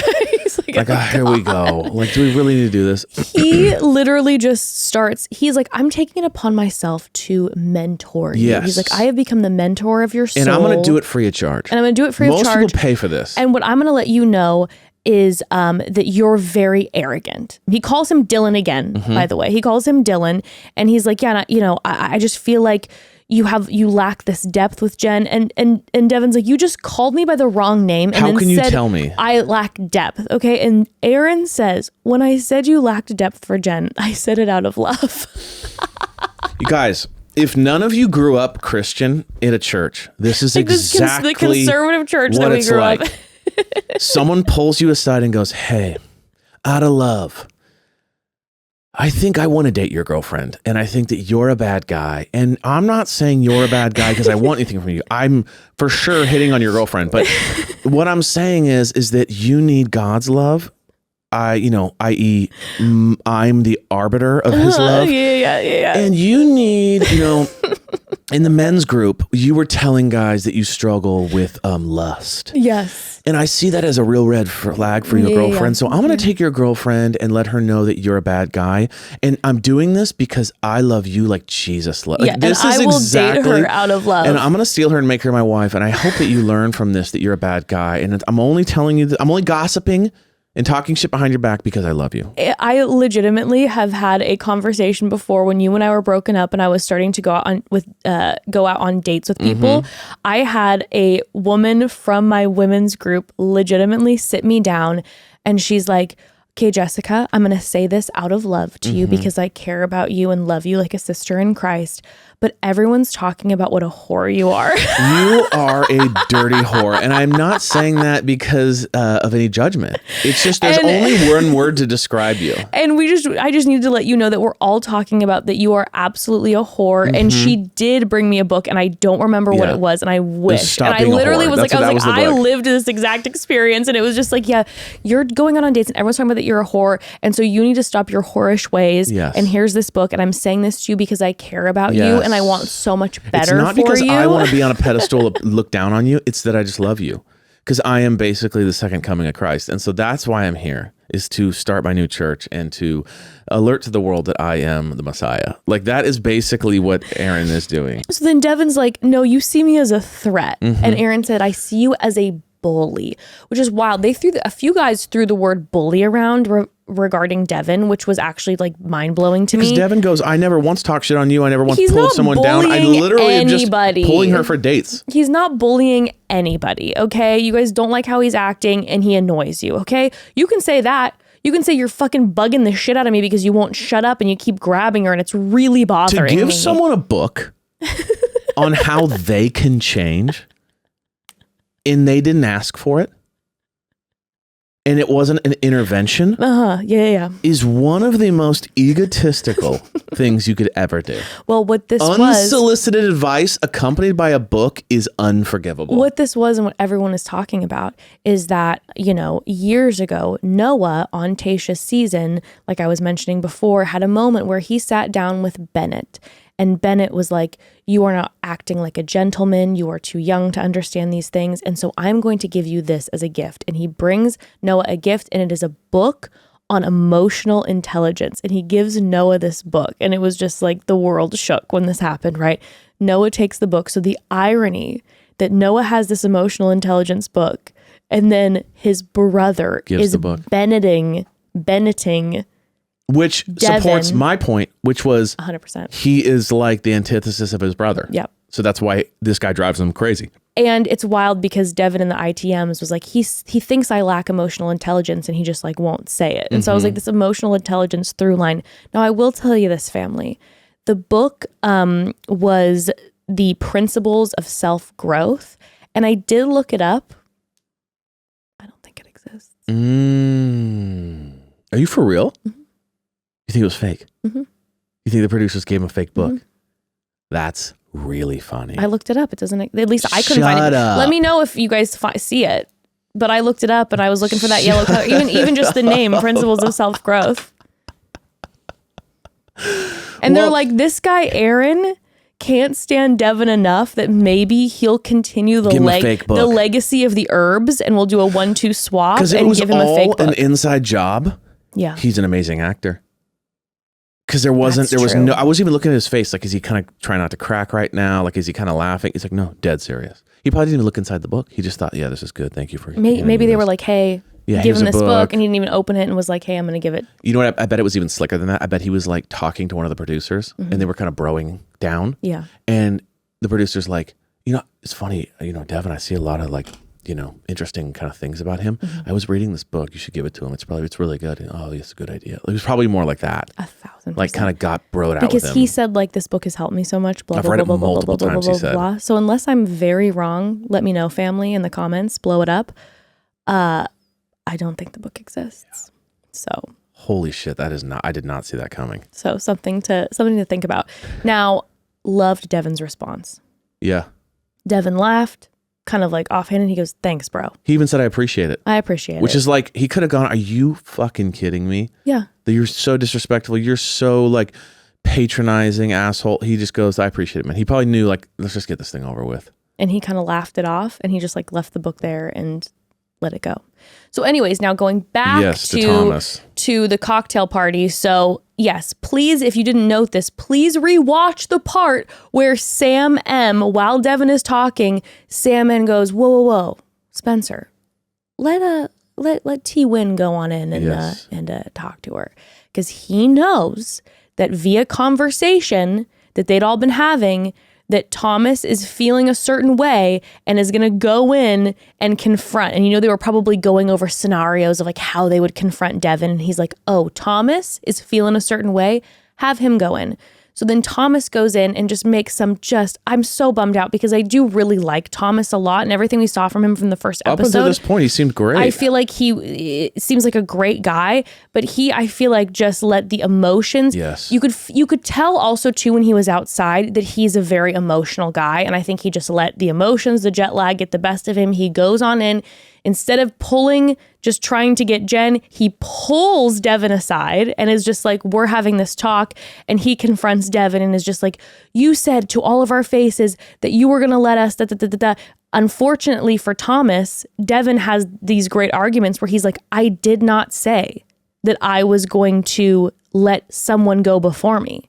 I just said that you guys deserve more time. And he's like, and I was going to give you guys more time. And it was brutal too, because after their convo, she goes, what was that all about? And he goes, well, that. And then she goes, well, did he tell you that you could go first? And he goes, no, he just said he'd give us time. And she's like, it was like worst case scenario for two reasons. Number one is you didn't have a good argument. Mm-hmm. Number two is she heard everything. Yeah. So you couldn't even kind of repaint it in a light where it's like, we did it off camera or down the street and then come back and go, yeah, he's a bad guy. He threatened me. You know what I mean? It's like he couldn't reframe it. I will say about Thomas though, what I do appreciate is he didn't know he told the truth. He did. Yes. He didn't. He could have said, he said we could go first. He didn't know that Jenn was listening, number one. He didn't see that, right? So he could have said that Devin did something that he didn't. And he also didn't lie. So he was being honest. That's what I'm saying. I think he genuinely was just like, because I could see Aaron lying about some shit. 100%. But Thomas, I think just genuinely was getting worked up by all of the emotions in the house and he let it get the best of him, which was such a bummer. Because Jenn read him to the ground. And I thought it was, like I said earlier, she was such a badass the way that she did that. And also what I did respect about Thomas is when she said it, he was like, you're right. Yes. And he knew, fair point, he knew what she was saying. During the conversation they had, which we've kind of already described. Yeah. The one thing we didn't talk about, and just kind of the final silver bullet that I felt like, oh shit, which is kind of like Devin he's a sniper when it comes to talking. Yeah. When he looked at Thomas, after Thomas said, we all agreed, I would get this time, you get this time, he goes, you're objectifying her by making rules about how everyone at her time.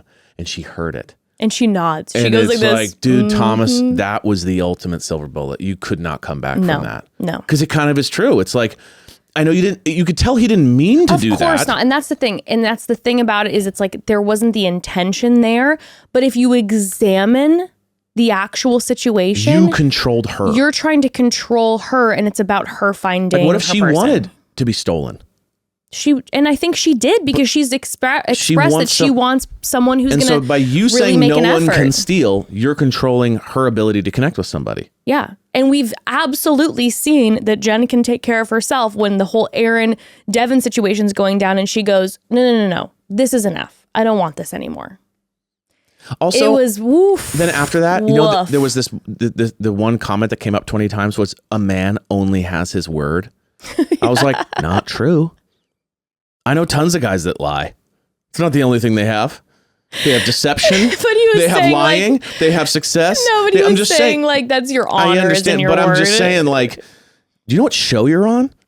Now, there's always games being played. Now, and let's stuff. be real. We don't see everything. There's a chance that when the way that editing happened, that maybe Devin did outright say, I will not go first. But it didn't seem like when Thomas said that he's like, Thomas was like, no, he didn't say that specifically. And my whole thing, I'm not anti-Thomas about this whole thing. My thing was wait till it was over. I know. Talk to him outside like you did the second time. I know. But you ruined the night for everyone. And Devin and again, I'm not trying to praise Devin. I'm just saying Devin was incredibly good at like making good points, which was he came down after the whole scenario and he goes, was that for those of you who were talking shit, job well done, because now the night's ruined. Now, any of you who thought you could get time, she's going to be in a bad mood. She's bummed out. She feels manipulated. Now, this whole thing is about me and my time, and now Thomas, and now everyone's going to pay the price because of it. And that's when you saw, in my opinion, anyone who was maybe even on the fence, like join Devin's side, because you saw them go, fuck, you're right. Yeah. Now this whole drama is not about her. Now we're not hanging out with her anymore. Yep. She's probably going to cut this thing off early. Yep. Which shout out to her, she didn't. She could have, and most would have. She snapped back so fast, She's really strong. And interacting with all the guys. Yeah. She had her moment with Sam. She had a moment with Spencer. Kind of made it look like she kind of hung out with everybody. That's what it looked like. Yeah, and it looks like she really spent a lot of time with at least most of the guys. And really locked in her sexual attraction to Sam. Yeah. That one is ripping. That one's absolutely ripping. And Sam got what he wanted because he, like I said, he went up and he grabbed her right when she was at the peak of ending things with Thomas, the conversation that Thomas didn't get a word in about their relationship. No one. And he came in, grabbed her, and didn't mention Devin at all. Smart. He's the mastermind. I'm telling you all. He is the mastermind. You do not want negativity attached to your name. No.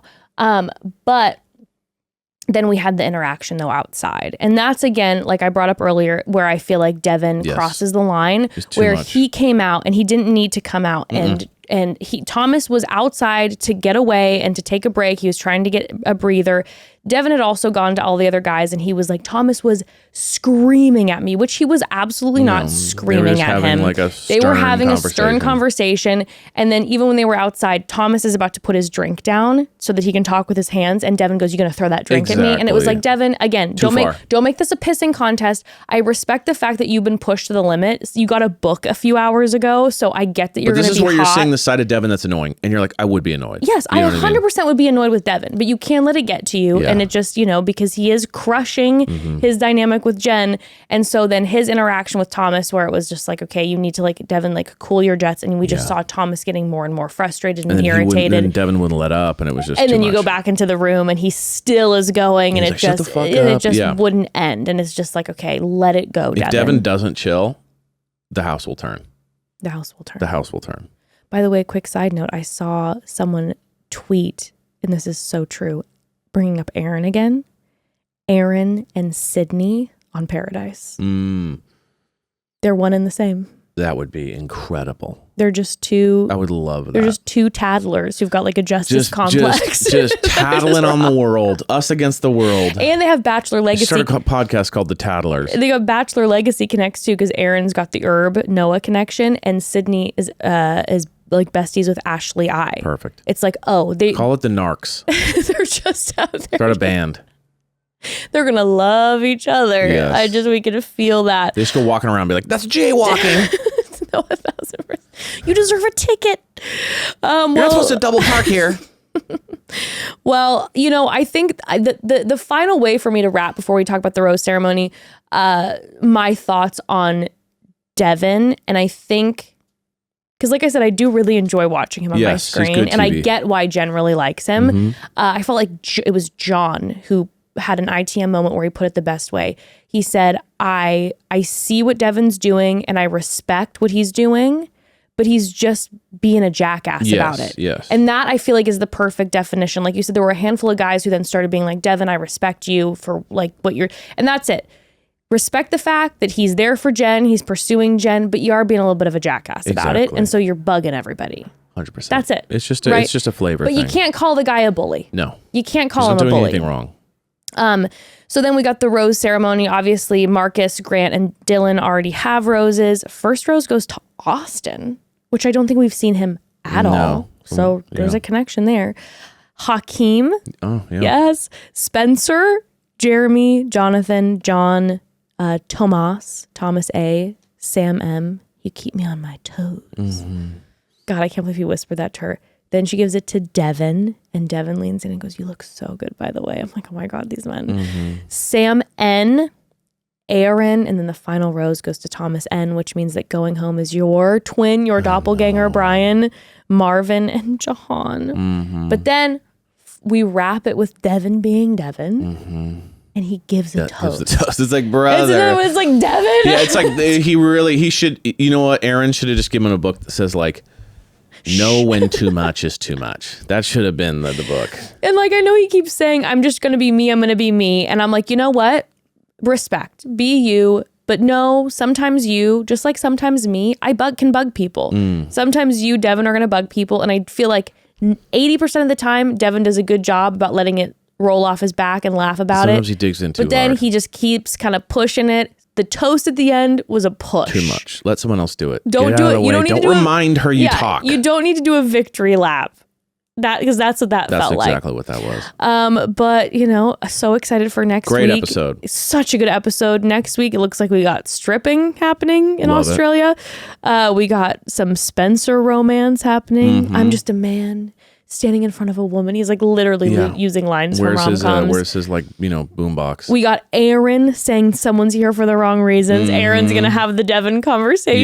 Yes. And Jenn saying you need to get out. So we're going to have Love it. it's Love going to be it. another spicy episode. I cannot wait. Beautiful episode. I'm loving this season so far. It is giving. 100%. It is giving. So tune in next Wednesday for our next Bachelorette recap.